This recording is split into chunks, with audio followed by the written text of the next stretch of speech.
wa ala umurid dunya waddin. Wassalatu wassalamu ala asrofil anbiya mursalin sayyidina maulana Muhammadin wa ala alihi wa sahbihi ajmain, amma ba'd. Qala al-musannif rahimakumullah wa nafa'ana bihi wa bi ulumi fid dharain amin ya rabbal alamin. Ahmaduhu, muji sapa ingsun hu ing Allah, hamdan kelawan pujian, yufidu kang aweh faedah apa pujian, al ibanata ing nerangi, al ibanata ing nerangi, wa yazidu lan nambahi apa pujian, fil fatonati ing dalam kecerdasan, fil fatonati ing dalam kecerdasan. Jadi ini masih mukadimah kitab. Kemarin kita cerita tentang perkembangan madhab-madhab, termasuk ada 7 kota utama di zaman tabi'in, yaitu Baghdad, Basrah, Kufah, Mekah, Madinah, kemudian di Syam ada, kemudian di Mesir, sekarang Kairo, kemudian di Son'a. Jadi dulu itu 7 tempat di mana tempat para pencari ilmu berkumpul. Nah, ini kemarin cerita sudah. Sekarang kita memuji kepada Allah Subhanahu wa taala yang dengan pujian itu kita bisa mendapatkan faedah, keterangan-keterangan yang jelas. Demikian pula bisa menambahi kecerdasan. Karena apa? Karena kecerdasan manusia itu ada 2. Ikut Imam Mawardi, kecerdasan manusia itu dibagi menjadi akal gorizi dan akal kasbi. Jadi akal gorizi dan akal kasbi atau muktasibi. Apa akal gorizi itu? Akal gorizi itu akal yang asli. Akal yang asli itu contohnya sampai di tes IQ, kemudian oh ini Mas Ruslan cerdas, Mas Suluk agak cerdas, Pak Farid ternyata biasa-biasa saja. Nah, itu namanya akal gorizi. Itu kan. Kemudian ada akal yang kedua, namanya akal muktasabi. Akal yang diperoleh dengan cara belajar. Kenapa kok saya lebih pintar dari Mas Suluk sama Mas Ruslan dalam masalah agama? Saya belajar terus. Anda sedang sibuk cari duit, saya belajar. Ya toh? Tapi Mas Suluk lebih pintar dalam bahasa Inggris karena memang dia belajar. Mas Ruslan mungkin pintar ya apa saya tidak tahu. Nah, karena dari proses belajar. Maka akal muktasabi itu bisa berkembang pesat, bisa menjadi luar biasa kalau dikembangkan. Kalau akal gorizi ya biasa-biasa tadi, berdasarkan tes IQ. Cuma memang bedanya gini, kalau kita bersama dengan orang yang akalnya cerdas, gorizi, tinggi, maka dia tangkapnya cepat bisa. Tapi kalau kita yang biasa-biasa semacam saya, harus diulang-ulangi, baru tahu, baru paham. Nah, itu namanya akal gorizi. Nah, bisa berkembang kalau akal muktasabinya dikembangkan tadi. Jadi mudah-mudahan dengan membaca kitab ini, kita semua menjadi lebih cerdas, lebih banyak wawasan tentang masalah fikih, sehingga tidak gampang menyalahkan orang-orang yang berbeda aliran, berbeda paham dengan kita. Biasanya orang yang gampang menyalahkan tuh ilmunya masih rendah. Kalau enggak gitu, dia itu bacanya terbatas pada alirannya, enggak mau baca aliran yang lain. Salah satu keistimewaan orang NU itu Mas.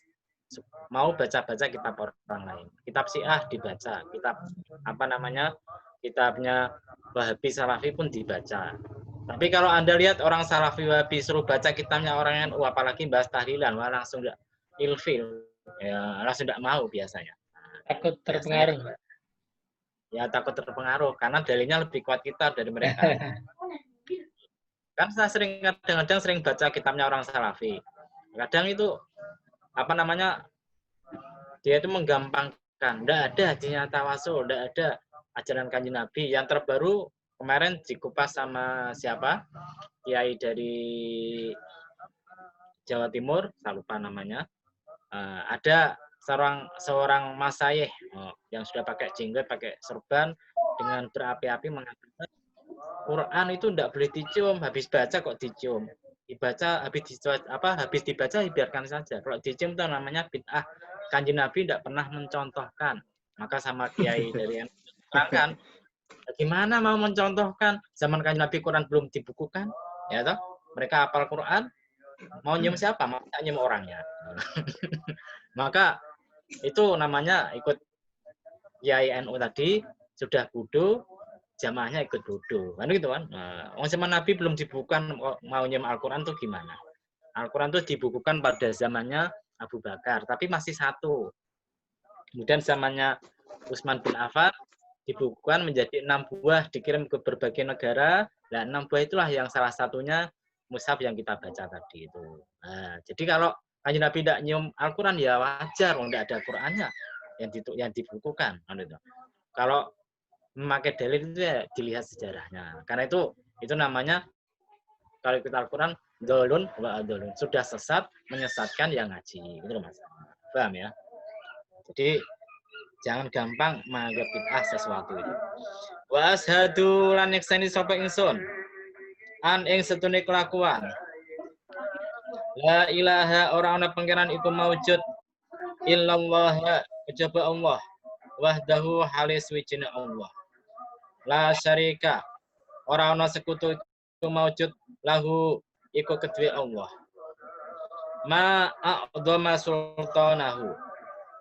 Ma, ini namanya kalau ikut nahwu namanya sikot ta'ajub. Nah, sikot ta'ajub itu cuma ada dua. Ma a'dhama sultanahu sama ma apa namanya? A'dim bihi. Biasanya kita a'dim sultanahu. Kalau diartikan gampang. Ma a'dhama sultanahu. Wow, betapa agung kerajaannya Allah, itu bahasa Indonesia gitu. Kalau mana nih kitab itu agak repot. Ma utawi perkara iku a'dhama gawe agung apa ma sultanahu ing kerajaane Allah. Tapi yang dimaksud wah agung banget, besar banget kerajaannya Allah. Wa asyhadu lan nyekseni sapa ingsun anna sayyidana ing setune tuan kita. Nah, ini kata sayyidina itu salah satu kata yang populer bahasanya, ya toh? Orang-orang Salafi mengatakan tidak boleh kata sayyidina itu diucapkan kepada manusia, meskipun terkenal, meskipun siapa, Kanjeng Nabi pun tidak boleh. Kenapa? Nyanyi Gusti Allah katanya. Kenapa? Karena mereka bacaan Qurannya kurang mendalam. Coba Anda baca ketika Nabi siapa? Nabi Zakaria di Al-Quran itu Nabi Zakaria ketika mengasuh saudaranya namanya Maryam, dia kan kaget. Di kamarnya Maryam itu ada makanan-makanan, ada buah-buahan yang tidak ada musimnya di situ. Jadi misalkan sekarang bukan musim mangga, Maryam di kamarnya punya buah mangga.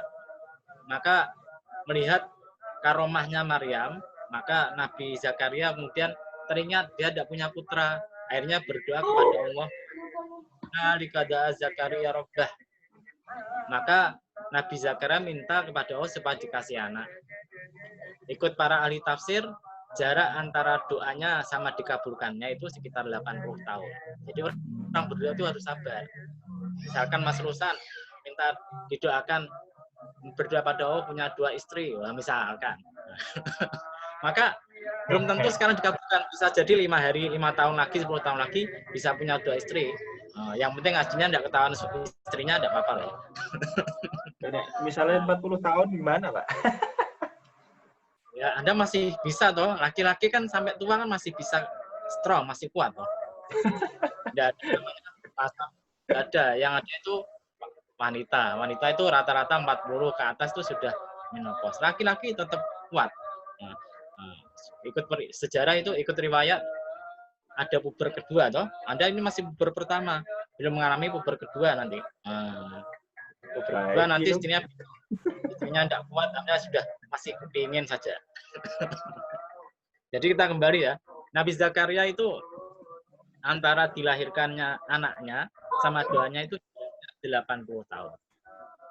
Kalau kita baca hunalika da'a Zakaria rabbah qala rabbi habli min ladunka dzurriyyatan thayyibah. Wahai Allah, pada saat Nabi Zakaria lihat makanannya buat Siti Maryam, buah-buahnya Siti Maryam, hunalika da'a Zakaria rabbah. Saat itulah Nabi Zakaria berdoa kepada Tuhannya. Qala rabbi habli min ladunka dzurriyyatan thayyibah. Wahai Allah, tolong beri saya anak yang bagus. Nah, kemudian apa namanya? Hunalika agak lupa ya. Hunalika da Zakaria rabbah qala rabbi habli min ladunka dzurriyyatan thayyibah. Kemudian fanadatul malaikatu wa huwa qa'imun yusalli fil mihrab annallaha yubasyyiruka bi Yahya annallaha yubasyyiruka bi Yahya musaddiqan lima baina yadi. Ada kata-katanya wasayyidaw wa hasura wa nabiyyan minas sholihin. Allah mengatakan ketika memberikan kabar kepada Nabi Zakaria, kamu punya anak yang akan menjadi wasayyidan, yang jadi tuan. Allah aja sudah menganggap biasa Nabi Yahya dikasih nama Sayyidan, julukan Sayyidan, tuan. Allah itu memperbolehkan. Rasulullah juga mengatakan anak Sayyidu waladi Adam. Saya ini adalah tuannya anak Adam. Kanjeng Nabi menggunakan julukan sendiri, saya tuannya anak Adam. Ya kenapa kita tidak boleh menggunakan kata Sayyidan kepada Nabi Muhammad, kepada orang lain? Al-Quran memperbolehkan, hadis memperbolehkan. Yang tidak memperbolehkan kan orang Salafi Wahabi. Anda ikut mana? Terserah. Ya toh? Mereka punya dalil apa? Ya toh? Nah, gitu loh Mas. Jadi bacalah Quran. Quran memperbolehkan mengatakan Sayyidan kepada Nabi Zakaria. Demikian pula Rasulullah menggunakan Sayyidan untuk dirinya sendiri. Karena itu kalau Ahlus Sunnah wal Jamaah yang umum itu memperbolehkan kata-kata Sayyidan. Gitu loh. Salah satu kekurangan orang-orang Salafi itu, mereka itu ketika mentahqiq kitab, artinya ada kitab orang ulama-ulama semacam Imam Nawawi, Imam Ghazali dan yang lainnya, ditahqiq, ketika tidak cocok biasanya dihapus. Contoh saya punya sarahnya Riyadhus Shalihin, karangan Al-Fauzan. Anda mesti kenal Soleh Al-Fauzan, bukan anak pondok gang 3 loh ya. Al-Fauzan yang di Arab sana. Nah, itu punya sarah Riyadhus Shalihin. Dan saya baca muqaddimahnya. Ternyata ketika muqaddimahnya Nawawi yang ada kata Sayyidina dihapusi. Tidak ada kata Sayyidina. Itu mirip dengan tingkah lakunya orang-orang Yahudi yang suka merubah kitab. Orang Salafi itu kadang kalau nahqiq kitab tidak cocok dengan keinginannya, itu dihapus, Mas. Banyak kejadiannya. Contoh tafsir As-Sawi. Ada tafsiran membahas orang Wahabi, tidak cocok, dihapus. Jadi hati-hati. Yang cerita bukan hanya, yang tahu bukan hanya saya, Bafur pun mengatakan semacam itu. Bafur mengatakan kitab-kitab itu kalau ditahqiq orang Salafi hati-hati. Biasanya kadang dirubah. Kalau orang-orang non-Salafi tidak cocok, biasanya tanda bawahnya kemudian ada catatan. Itu lebih amanah kan? Lebih amanah semacam itu. Ini tidak cocok dengan pendapat saya. Kita kembali. Anna sayyidana sedune Gusti kita Muhammad dan rupane Nabi Muhammad abduhu iku kawulane Allah wa rasuluhu lan utusane Allah wa habibuhu lan kekasih Allah wa khaliluhu lan kekasih Allah. Jadi gini, ada perbedaan antara kalau Anda ingin lebih paham, bacalah sarahnya Imriti. Diterangkan ada Sodik, ada Habib, ada Khalil. Paling tinggi tingkatannya adalah Khalil.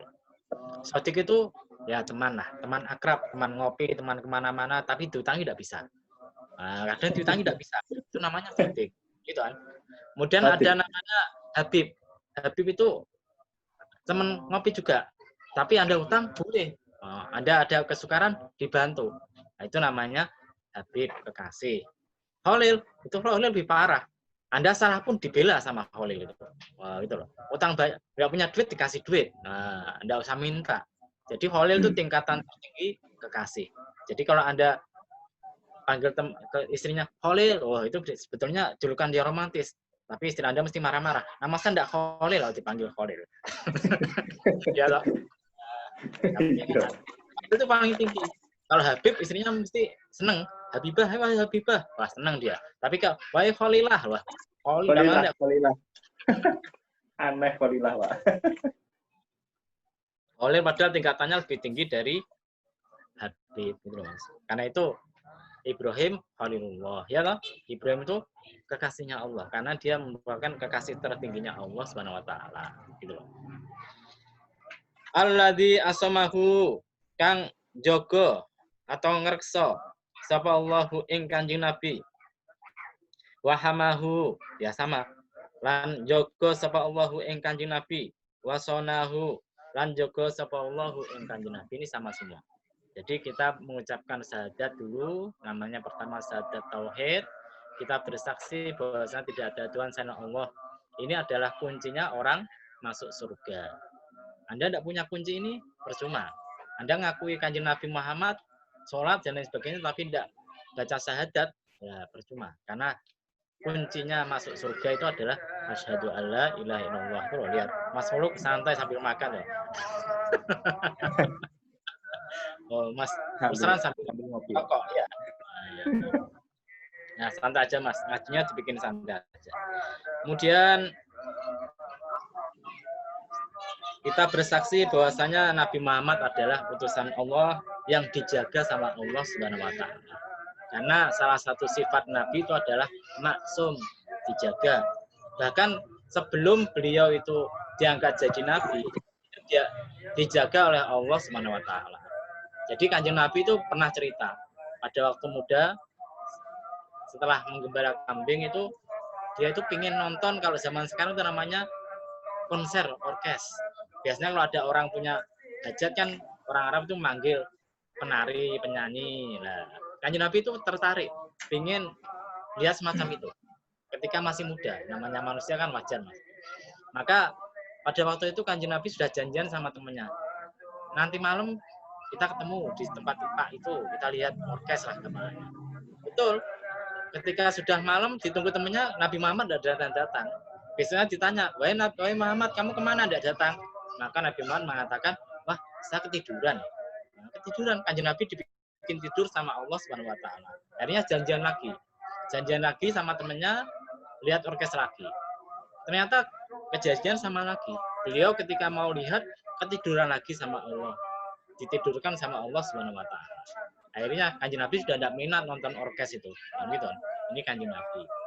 Ini diceritakan di fikih sirahnya Said Ramadhani Al-Buti. Kalau Anda punya kitab fikih sirahnya Said Ramadhani Al-Buti, Anda bisa baca itu. Apa kelebihan fikih sirahnya Said Ramadhani Al-Buti? Beliau itu ketika membahas sirah, nanti diambilkan hukum fikihnya, hukum akhlaknya, kemudian hukum tasawufnya, ada kadang-kadang. Jadi bagus itu. Kalau Anda punya terjemahannya kelihatannya ada. Saya punya kitab kuningnya. Kalau Anda beli bisa baca ya silahkan. Lebih enak kitab kuningnya. Wa ayyadahu lan nguatake sapa Allah hu ing Kanjeng Nabi bin nasri kelawan kemenangan. Bin nasri kelawan kemenangan wa ta'yidilan kekuatan wal i'anati lan pertolongan. Jadi Allah itu menolong Kanjeng Nabi, menguatkan Kanjeng Nabi, juga membantu Kanjeng Nabi. Kalau Anda perhatikan, pada waktu Perang Badar itu, kan kemarin saya sudah cerita, Perang Badar itu terjadinya tidak sengaja. Kanjeng Nabi itu sebetulnya mau mencegat kafilah rombongan pedagang, kedengaran orang Mekah, akhirnya orang Mekah mengumpulkan pasukan, akhirnya mereka bertemu di Badar. Berapa jumlah pasukannya Kanjeng Nabi? Kalau tidak salah itu jumlahnya sedikit, cuma sekitar 300-an. Sedangkan orang-orang Quraisy jumlahnya ada 1000 lebih. Maka Kanjeng Nabi ketika melihat itu langsung berdoa, ya Allah, kalau memang ini akhir umat kamu ya biarkan semacam ini. Tapi kalau tidak, tolong bantu kita. Akhirnya kemudian ternyata betul di Perang Badar Allah membantu Kanjeng Nabi menurunkan, kalau dalam Al-Quran itu aslinya 5.000. Tapi karena sebagian sahabat tidak sabar, diturunkan jadi 3.000. Jadi kadang itu kalau Anda berdoa ya harus sabar, Mas. Kalau tidak sabar diturunkan nanti. Mas Rusan berdoa minta mobil, tidak sabar, ya Allah tidak dapat minat, jadi motor nanti. Gitu loh. Harus sabar. Nah, gitu loh. contoh lah saya. Saya itu dari dulu berdua dapat istri. Sampai kapan ya? Sampai umur 37, Mas. Baru dapat istri. Akhirnya dapat istri cantik loh. Karena sabar gitu. Nah, kalau Anda tidak sabar, istrinya biasa-biasa lah. Ya kita teruskan. Enggak ganteng, Pak. Ganteng. Makanya itu rezeki, Mas. Rezeki. Padahal dulu saya ceritakan sedikit aja. Dulu ketika waktu lamaran itu saya ditolak loh ya. Ditolak. Cuma gara-gara emang jodohnya akhirnya jadi. Kalau pengen tahu cerita lengkapnya nanti kalau datang ke rumah saya tak ceritain lengkap masalah proses penolakan dan penerimaannya itu. Wa ala alihi sallam mugi-mugi para rahmat takdim sapa Allah alaihi ing atase Kanjeng Nabi. Wa ala alihi lan ing atase keluargane Kanjeng Nabi. Wa ashabihi lan sahabat-sahabate Kanjeng Nabi. Salatan kelawan sholawat turut jihu kang ngunggulake apa selawat liko iliha marang wong kang ngucap selawat mizanahu ing timbangane wong wa tuballighu lan nyampeake apa selawat hu ing wong yaumal fazai ing dalam dinane kaget al akbari kang gede amanahu ing keamanane wong. Jadi kita kemudian setelah baca pujian kepada Allah, kita baca sholawat kepada Kanjeng Nabi. Karena sholawat itu manfaatnya banyak sekali, Mas. Salah satunya kalau Anda punya hajat, perbanyak sholawat. Insya Allah dapat dikabulkan sama Allah. Kalau Mas Ruslan rezekinya seret, ya, ini ada ijazah dari teman saya yang kiai, bukan dari saya ya, dari teman saya yang kiai, namanya Pak siapa itu, saya lupa nih. Kalau ingin rezekinya lancar, insya Allah baca setiap habis asar, baca sholawat. Tidak usah banyak-banyak, cukup 200 kali saja. Habis asar baca sholawat 200 kali. Insya Allah rezekinya dilancarkan sama Allah SWT. Gitu. Sholawatnya khusus ini tingkatan umum, Mbak. Sholawatnya umum terserah. Anda boleh Allahumma sholli ala Sayyidina Muhammad, boleh Sallallahu ala Muhammad, boleh, terserah. Tapi ingat, ini bagi orang-orang yang masih tingkatannya, kalau ikut hikam itu namanya ada tajrid, ada kasbi. Artinya Anda butuh duit. Kalau tingkatan masuk kan sudah tajrid, tidak butuh duit ya, Mas. Kalau tidak butuh duit, tidak usah diamalkan. Mana yang lebih tinggi tingkatannya? Ya, sama saja sih sebetulnya. Orang itu makomnya itu kan tergantung sama Allah SWT. Kalau Anda dimakomkan tajrid, itu artinya ketika pegang duit bingung. Duitku tak gue apa ya? Bingung tambahan. Tapi ketika Anda pegang duit, tambah pikirannya ayam, tentram.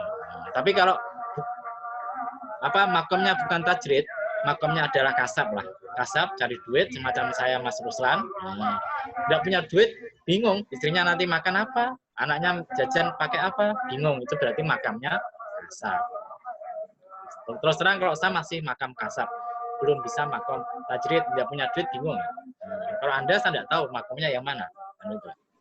Masih sama ya kayaknya, Pak. Diriwangi merantau, Pak.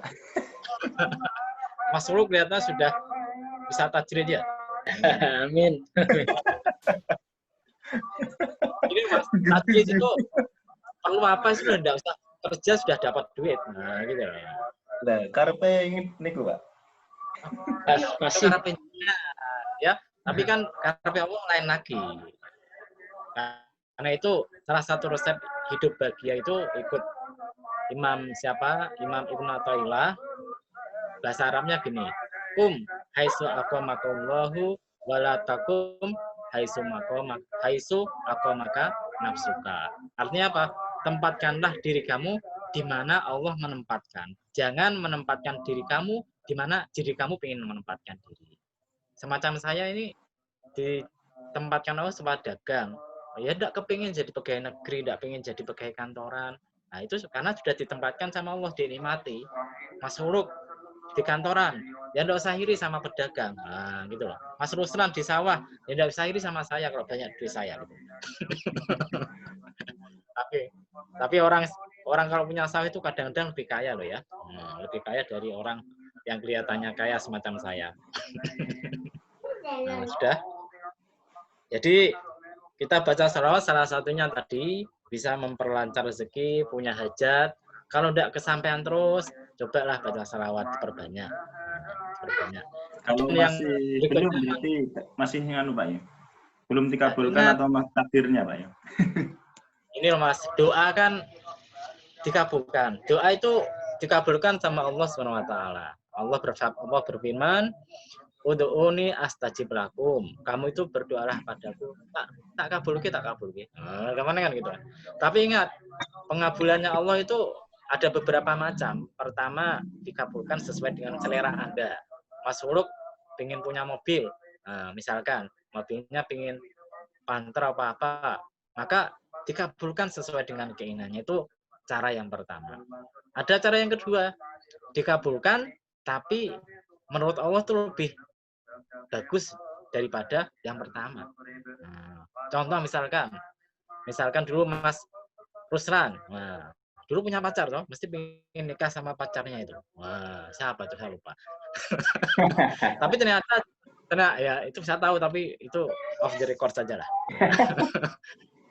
Tapi kemudian ternyata dikabulkan dengan dapat istri yang lain. Nah itu namanya Anda dikabulkan tapi tidak sesuai dengan doa yang pertama, gitu loh. Menurut Allah itu Anda lebih cocok dengan istri yang sekarang daripada yang dulu, kan gitu kan. Kemudian ada doa yang dikabulkan tapi disimpan di hari kiamat. Artinya apa? Artinya di dunia tidak dikasih, itu disimpan di hari kiamat. Anda pilih mana Mas Ruslan? Kabulkan sesuai selera atau diganti yang lebih baik atau di hari kiamat nanti? Pilihannya itu. Pak, dikabulkan semuanya Pak. Oh, ya bisa pilihan salah satu ya. Pilihannya salah satu kan gitu. Jadi ya berdoa itu enggak usah banyak-banyak Mas. Ya apa yang penting itu? Yang penting minta berdoa kepada Allah agar dicukupkan saja sama Allah. Gitu loh ya. Dicukupkan itu lebih enak daripada kaya. Kalau kaya belum tentu cukup loh ya. Tapi kalau cukup itu mesti kaya. Contoh gimana misalnya? Contoh orang-orang kaya ditunjuk dapat bantuan BLT masih terima, berarti masih miskin loh dia. Tapi kalau orangnya sudah merasa kaya, dikasih bantuan ya ditolak. Saya sudah kaya ya. Nah sekarang kaya itu ukurannya gimana, Mas? Cukup. Sudah tahu ukuran kaya itu? Sesuai dengan jiwanya, Pak. Sesuai dengan apa? Jiwanya. Kalau sesuai dengan hatinya ya tidak kaya-kaya, Mas. Karena apa? Karena Kanjeng Nabi mengatakan Bani Adam itu, orang manusia itu, kalau dikasih 1 gunung emas tuh mesti pingin 2 gunung emas. Dikasih 2 gunung emas, pingin banyak lagi. Sampai mati ya tidak cukup-cukup. Kan gitu kan? Tidak cukup-cukup. Maka ikut Kanjeng Nabi, orang kaya itu apa? Orang kaya itu kalau sudah punya makanan 3 hari itu sudah kaya. Oh, berarti Mas Furuk itu super kaya. Mas Ruslan kaya, saya juga kaya. Karena makanannya bisa lebih dari 3 hari. Tapi ini cukup, Pak. kalau lebih, Pak. Oh iya, lebih. Ya. Ini berarti kaya, Mas. Ikut Kanjeng Nabi itu sudah kaya. Tapi ini kalau kita praktekkan di masyarakat, ya masyarakat semuanya tidak dapat zakat. Kebanyakan sudah punya duit makan untuk 3 hari. Ya, toh? Ya kita ikut standar miskin, kaya yang ada di masyarakat saja. Gitu loh. Jam berapa, Mi? Mas? 43 nanti mati, Pak. Oh iya, atau kita tutup dulu, nanti kita buka sesi pertanyaan aja. Ngajinya dikit-dikit aja ya. Ya. Yang terus. Mana, Mas? Istiqomah terus, Pak. Penting istiqomahnya, Pak. Oke. Sekarang kita tutup dulu ya. Nanti kita mulai sesi tanya jawabnya. Silakan. Bapak, boleh mungkin.